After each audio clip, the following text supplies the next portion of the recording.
first of all, is a nation of immigrants. We hear this, of course, in the United States as well, but in particular in Canada, it seems to be even less accurate than in most other places. What are your thoughts on that?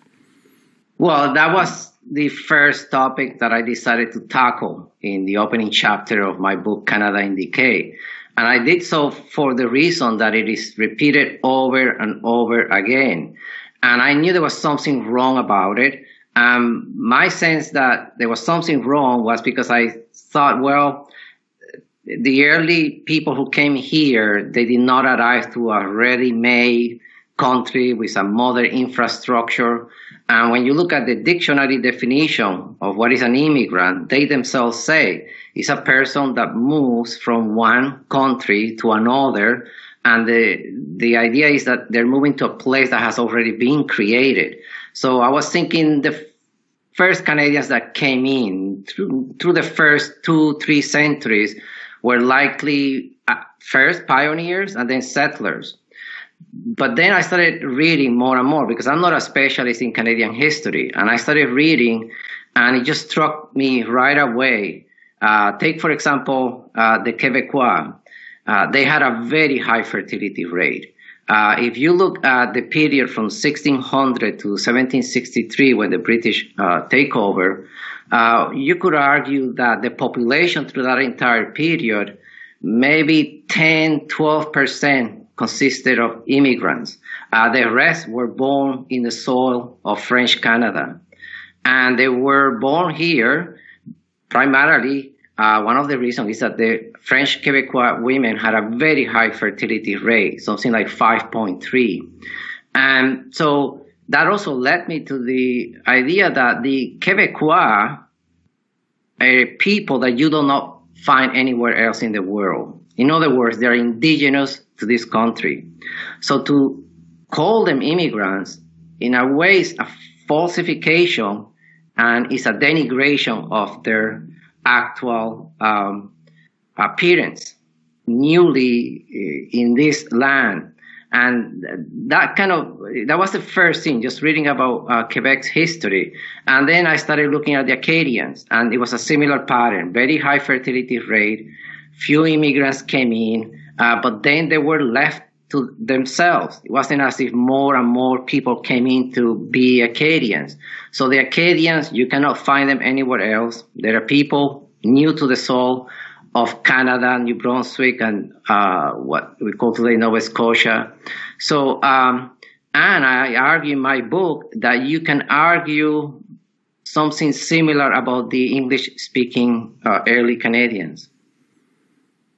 Right. So, I mean, to take a silly example, if you and I moved to Mars, would we really be called immigrants, or would we be called explorers and settlers and so on? And this is a pretty crucial difference because the country is a whole lot more friendly to come to after it's been civilized and the roads have been paved and the infrastructure has been built and so on.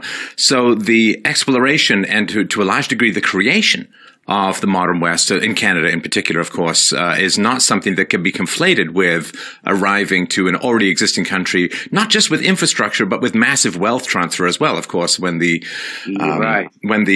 immigrants came to America and to Canada, there was not a big giant welfare state. In other words, they were coming for opportunities, for liberties, and for freedoms, whereas now, because basically there's massive bribery to get people to come to the Western countries, you can't really tell if they're coming for freedom or free stuff.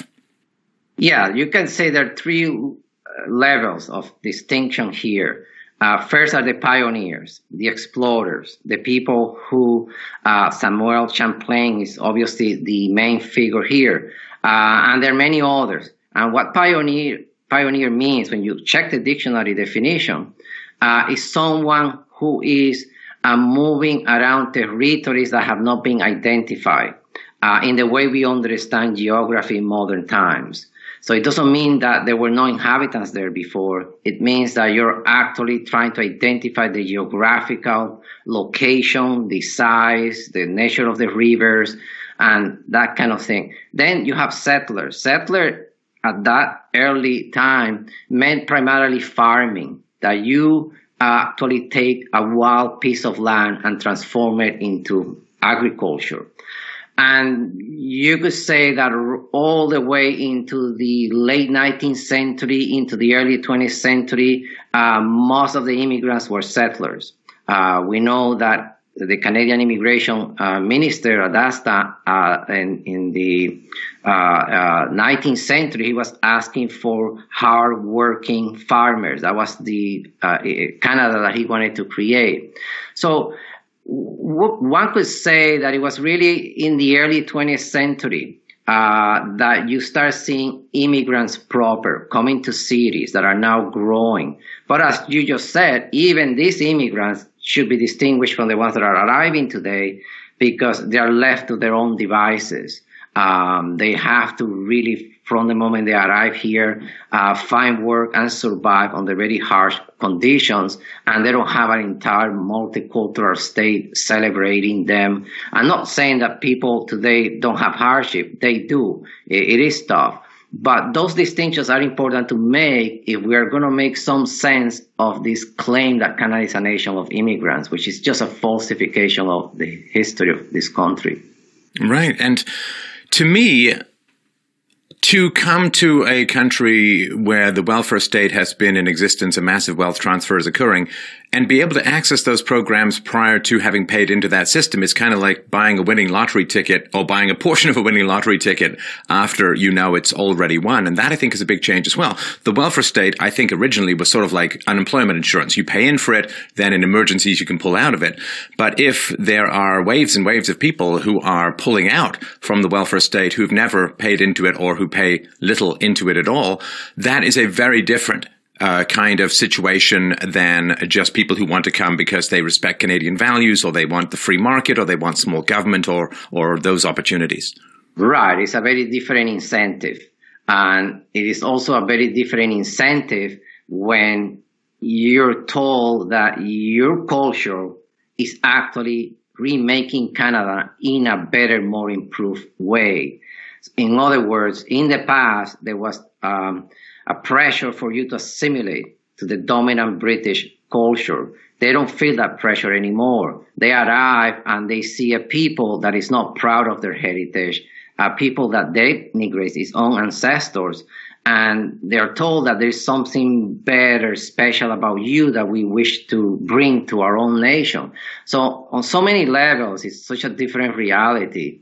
And to project what is going on now to the past and say Canada has been that way from the beginning of time, it just doesn't make any sense. Well, there is this, I mean, this is what I grew up with. I was as programmed as everyone else with regards to this stuff. But I remember when I first started this show, Dr. Duchesne, I really, really wanted to say I was always going to bow to the empirical evidence. As an empiricist, first and foremost, because of my love of the scientific method and things like that, I always wanted to bow to the evidence. So I was told, of course, everyone is equal, and therefore preferring one group or one person over another is evidence of bigotry. Now, I can sort of understand that at an abstract level.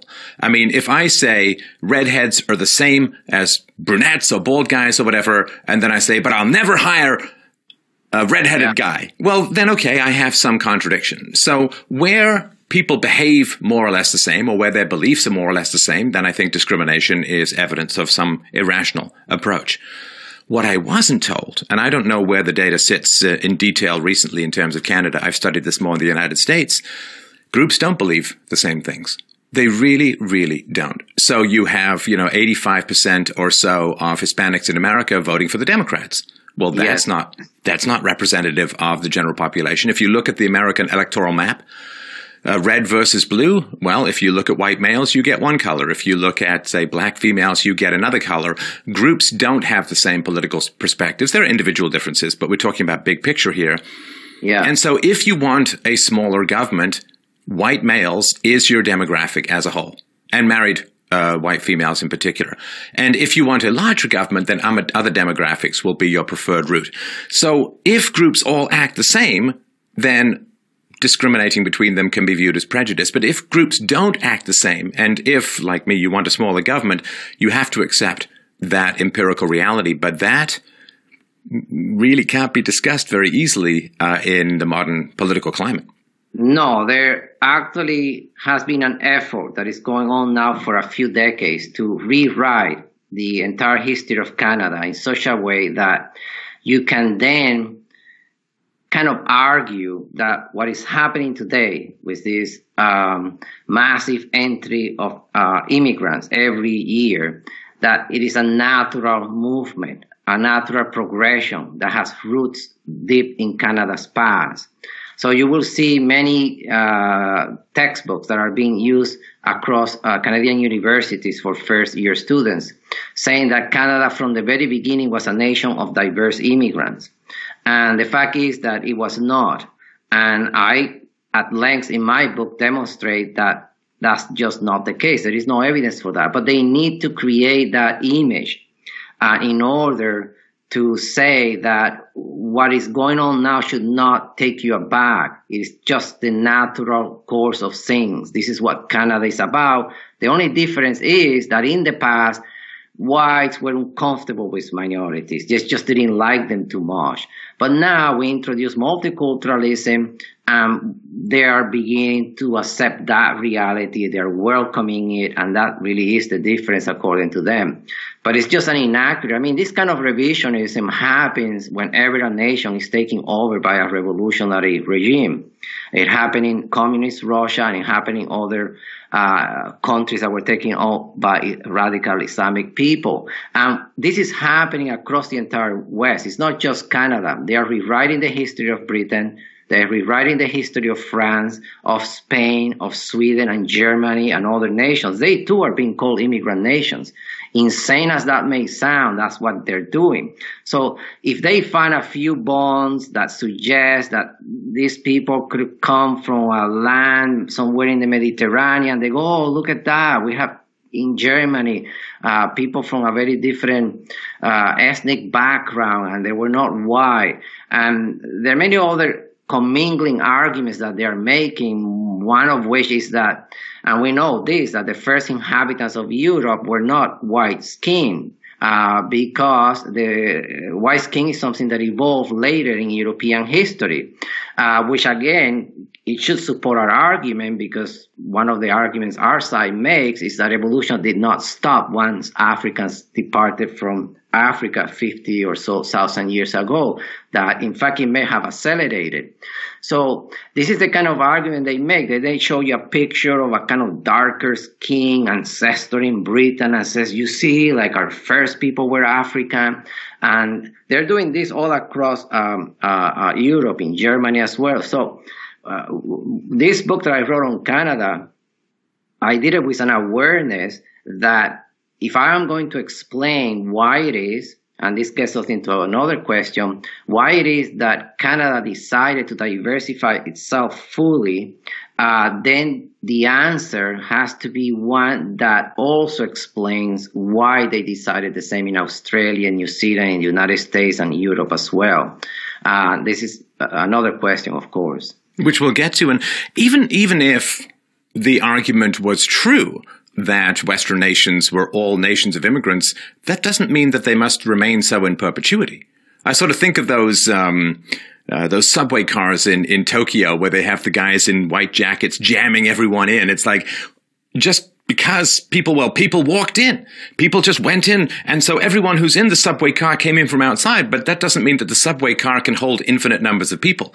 And when you have an infrastructure that is built for a particular number of people, increasing the numbers of people who consume that infrastructure, particularly when you point out in Canada that the economic impact of immigrants, that they pay about half the taxes of the local population or the indigenous population, while they, of course, consume the same amount of social services. It doesn't, you get 300,000 people into the country. You don't magically produce more schools, more sewers, more houses, more doctors. So even if it was true, that doesn't mean that it should remain a nation of immigrants ad infinitum. But of course, it is simply designed to say, well, everyone who's here is an immigrant. So if you don't like immigrants, you're just a mean guy, which is, of course, not really an argument, which I suppose is kind of the point.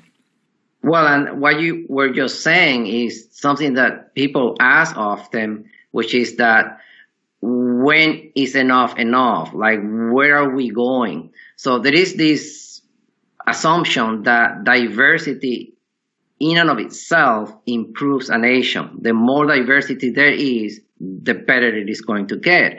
And they don't want to even reflect on the possibility that there is a point at which it doesn't get better, because then they have to ask themselves, where did that notion come from? Why did I imply that it would improve Canada? What am I going to say about if I do come to the conclusion that it is not going to improve Canada anymore? What criteria, what arguments am I going to make? So they just leave it open. I mean, when I read the major exponents of this idea of multicultural citizenship, people like Wilkin Lica, they just don't. It's just a statement. Diversity is inherently a good thing, and never ever do they say, we want to reach this end point. We want to arrive at this point. I mean, at least the Marxists say we want to reach communism. we want to reach a society in which there's communal ownership and the state will disappear. That's our end goal. But I don't see any end goal to this ideology. So it's part, I don't know, it's part of closing the debate, because people may start asking exactly what diversity means. Why do you want it? And is it really purely an economic phenomenon, or is there something cultural going on here? Is there something about white nations per se that our current society somehow doesn't like, feels uncomfortable with? There's so many things around this issue that are not being debated. Well, I think the end goal is pretty clear. And the end goal has been adopted by cultural Marxists, which is the destruction of Western liberties, the destruction of free markets, the destruction of limited government, the destruction of free speech, all the stuff that stands in the way of the expansion of the state. And the end goal, mathematically, as you point out in the book, Dr. Duchesne, is pretty clear. In 1971, multiculturalism became the official policy of Canada, at which point Canada was 96% white. Yeah. Where are we in 100 years according to current trends? There was a recent projection that says that by the end of this century, about 20% of the population will be white. And that will likely be a population segregated and excluded in the rural areas and a few pockets inside the cities. But all the cities will have been taken over. And as you know, once you take over cities, you have taken over the nation, because that's the center of gravity for the culture, the politics of that nation. So right now we're witnessing this phenomenon right in Toronto, Vancouver, Montreal, Calgary, what the future will entail. And yes, that's what's happening. And you can't talk about it. You're supposed to. I mean, there was an article a month or so ago in BBC which openly said that Canada is set to become majority Asian. I forget the date. And they're like happy about it. And they're almost saying that anybody who would even object to this has something wrong with them. So you're supposed to sit back and say, oh, well, large areas will look like Vancouver, and you're supposed to accept that. And there are many issues that have to be raised here, because individualism is a unique attribute of European peoples. It has been exported to some degree to other nations, but in my view, it's not something that comes to them naturally. And so the more inhabitants you bring from cultures that are collectivist and have been very collectivist throughout the entire histories, that is bound to transform the character of Western culture. There's so much. Yeah, there's so much that undermines the traditions of liberties that the West, since the pre-Socratic days, have spent thousands of years and untold millions of lives to create and to maintain. Something as simple as separation of church and state, which does not appear in other ideologies even remotely. Something like respect and equality for the rights of women, which in other cultures is certainly not a norm. Something like reasoning with your children rather than propagandizing and beating them. There's a wide variety freedom of speech, freedom of association, freedom of conscience. All of these are beliefs that are rooted in a deep history and, as it's talked about, this magic soil hypothesis that somehow when people step off a boat or they step off a plane, they get the entire infusion of Western history going back thousands of years and the painful development of limited government for the first time in human history just a few hundred years ago. It's very rare and recent even for Western history around the world. It still remains worse than a mirage for most cultures. And the idea that somehow by bringing in collectivist cultures while simultaneously abandoning and rejecting any respect or treasure for your own cultural history is going to result in anything positive, it's so irrational that I guess it can only come out of propaganda and ideology. Yeah, that's right. And beyond those basic liberal values that we cherish, there are many other attributes or traits about European peoples that are being threatened right now. One of which is the fact that in our universities, the teaching of Western civilization has, to all intents and purposes, been pushed out and replaced by a multicultural form of world history. One of the last estimates that I saw in a report that came out in 2011 said that in the United States, which was one place that really emphasized the teaching of Western civilization after the Second World War, only 2% of colleges make the teaching of the West a requirement. In the rest, it's an option, and in many, it's not even an option, it doesn't exist. In Canada, it's far worse. And another point is that even those who teach Western civilization, and I noticed this a few years ago, they are rewriting the text in such a way that Europeans are seen to not quite be responsible for their own greatness. They were interconnected to the rest of the world. Other peoples were participants in the making of the Greek miracle, or they were preceded by other people, or they stole stuff from the Egyptians. And you take the Renaissance, they'll say, well, Italy was part of a complex Mediterranean network of exchanges and trades and peoples, and it wasn't a phenomenon that you can just identify as European. So they're doing this kind of thing. Besides just pushing out that history, they also, as you know, downgrade the history. They emphasize the transatlantic slave trade. One argument that they make, and it's really, I would say, the most powerful argument still in our universities, is that the West became modern and rose forward because basically it extracted resources and it just locally stumbled into the Americas. And this kind of teaching, instead of declining, I thought about 15 years ago, there was a lot of data coming in that, in fact, whichever way you calculate the numbers about the slave trade, about the sugar trade, the tobacco trade, and so on, the triangular trade, its contribution to the modernization of Europe may have been somewhat significant for a period of time for Britain, but just for Britain. Switzerland, Sweden, Germany, all those nations industrialized with next to no colonies. So it wasn't really significant for them. And we shouldn't be surprised, because when you look at development is not a matter of enslaving a few thousand people and putting them to work in some faraway plantation. You have to have the institutions, you have to have the ideas, the know-how. And this is a very complicated, drawn-out process that happened in Europe. That is, what kind of institutions, schools, engineering schools, knowledge made possible the Industrial Revolution.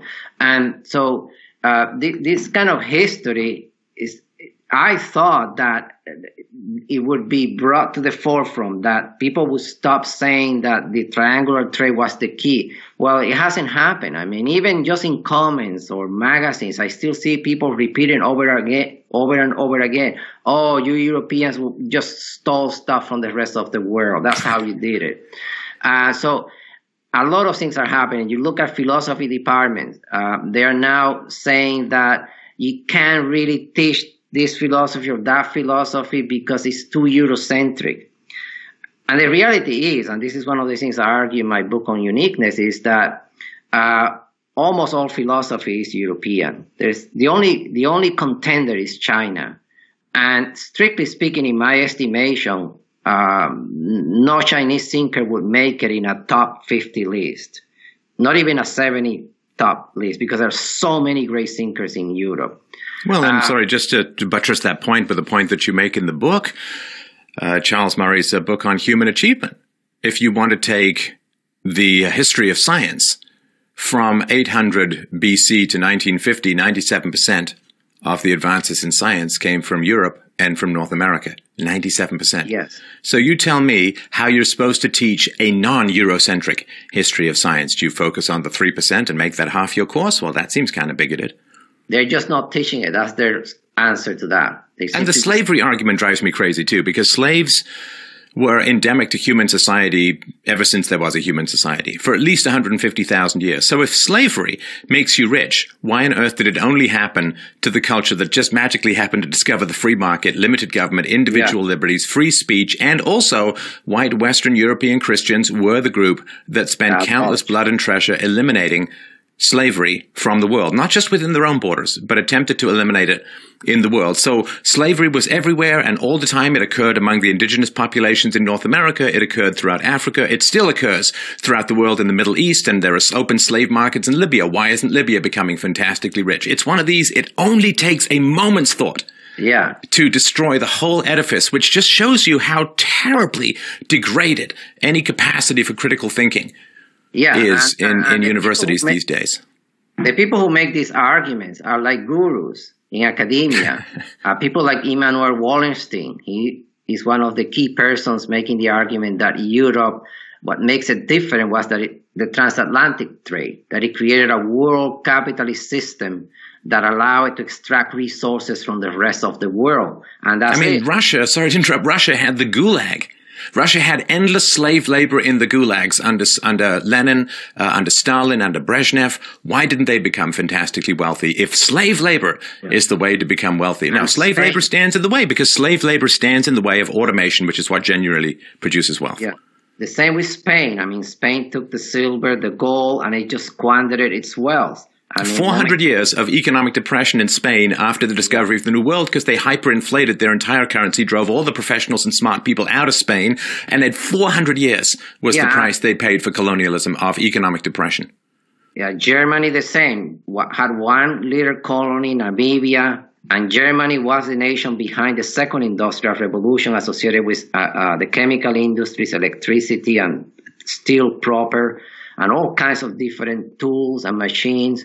And it did it without exploiting colonies. It just did it from its own effort, culture, institutions, research centers, and science at this point is being fully applied to industry in the second industrial revolution after 1850.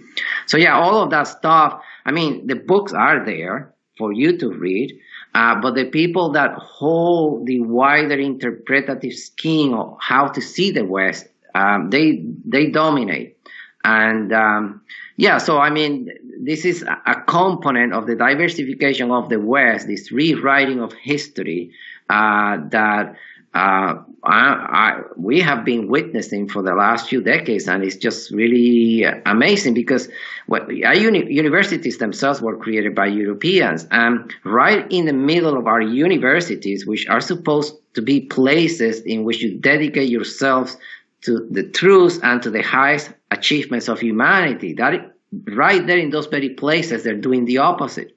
They are bringing everything down to the lowest common denominator. They are not willing to teach philosophy that much, not teach Western history that much. And so something really bad is happening, because my view is that if I could get away with it, BA education, the best BA education you can get is to be fully concentrated on Western history, because it is only by studying that history that you get to know what it means to create a nation state, for example, what it means to create constitutional government, what it means to have separation of church and state, to understand the Protestant Revolution, what was it about. The Roman Empire, you have an empire here that people argue that it was the Roman who created the first rationalized and systematized legal system, and that envisioned the idea that a person, an individual, as an individual, could have contractual relationships with another individual and be responsible as an individual rather than as a member of a tribe or a kinship group. So this notion of the persona engaging in contractual arrangements, and there's a lot more, the development of many different types of laws that were then fully developed with the paper revolution in the 12th century, like maritime law, feudal law, royal law, even manorial law, and other types of law that gave precision to each sphere of life and what kind of law and how we think legally about those different spheres of life, including offering an autonomous existence to towns as corporate bodies. All of that comes out of the West. And so to really understand history, you must understand Western civilization, because it's not that you're not going to learn from other civilizations. You do, particularly because they were the creators of the first civilizations. So during the Bronze Age, from around 3000 BC to around 1000 BC, you could say that the ancient Near East, Mesopotamia, that was the place where things were happening.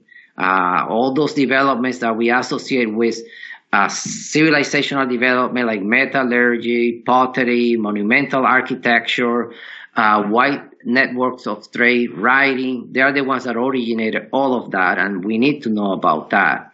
But really, after 1000 BC and thereafter, it's pretty much stuff that's going on in the West, because in the rest of the world it's repetition or expansion of the same technologies. Well, and even this word diversity, Dr. Duchesne, is not accurate. First of all, there was diversity in Canada as there was in America. The only way that you can think that there wasn't diversity is by not recognizing and respecting the vast amounts of diversity in Europe. Right, so if you have Italians and Germans and Nordics and Scandinavians and Swiss people and British, that's a lot of diversity. Yeah. But none of that matters, because from the outside, well, they're all white, therefore there's no diversity, which of course is incredibly bigoted. It's like me looking at Africa and saying they're all blacks, they're all the same. It's like, no, there's a lot of varied history and tribes and so on. So that's, and it is not diversity, because diversity on its face means respect for various cultures. And that's not how it plays out. You can go in Toronto and you can have a Jamaican Pride parade. You can go in Toronto and you can have a Haitian Pride parade, and you can have a Mozambique Pride parade. But you go to Toronto and say, I want to have a European Pride parade. I want to have a white Pride parade. There's no way. Absolutely no way. You are a racist, xenophobic, Nazi, white supremacist. I mean, so it's not diversity. It is not respect for all cultures. And that is the fundamental lie that we need to stare directly in its skull eyes, because that is a very dangerous thing to occur within a country. Yeah, I tell my students quite often, I mean, do you really want to see the cities of Europe look like Toronto, all of them? Do you want to travel there and you actually don't get to see German culture and German habits and foods? And they sort of get it at that point. That diversity really means preserving a certain homogeneity. I mean, some countries have slightly more diversity that has been there historically. Because this is another point I make in my book, Canada in Decay, that we need to make it clear to the establishment that we are for minority rights. We are for basic liberal principles. But the way the multicultural theories have reinterpreted minority rights is that they take them to mean that you must be obligated to ever larger numbers of minorities into your own land. Whereas, in fact, Canada could easily have said in the 1970s, could have said, okay, fine, Trudeau, yes, we are multicultural, we have Ukrainians, we have some Scandinavians, some Italians, we recognize all that. We believe, and also the Aboriginals, that they should have the same civic rights as everyone else. Period. We recognize it. That's a classic liberal argument. But when you read these guys like Charles Taylor and Winston Lika in a very devious way, because they at heart they are Marxists, they started twisting and bending what liberal principles meant in such a way that it means you must diversify your nation to demonstrate your commitment to minority rights. And I just asked them a simple question. Why can't you just stop it now in Germany, say no more immigration, zero, and still respect or give equal rights to anyone regardless of race, but you say no more immigration? And they are like, no, it has to mean more diversity. And at that point, other issues get in, the globalists get in and so on. But the point I wanted to make is that it's important always to stress that having historical minorities and recognizing them is worthwhile and is valid. Russia has some historical minorities. It is in their interest to recognize them. Now, they may want to go their own ways, and there could be votes, and they could go their separate ways. But you could say, we got to get along together. We cannot have a system in which blacks sort of have less rights and that kind of thing. But to me, that doesn't extend to the notion, therefore, we must have immigration. That's a different issue altogether that is extraneous to the principles of liberalism.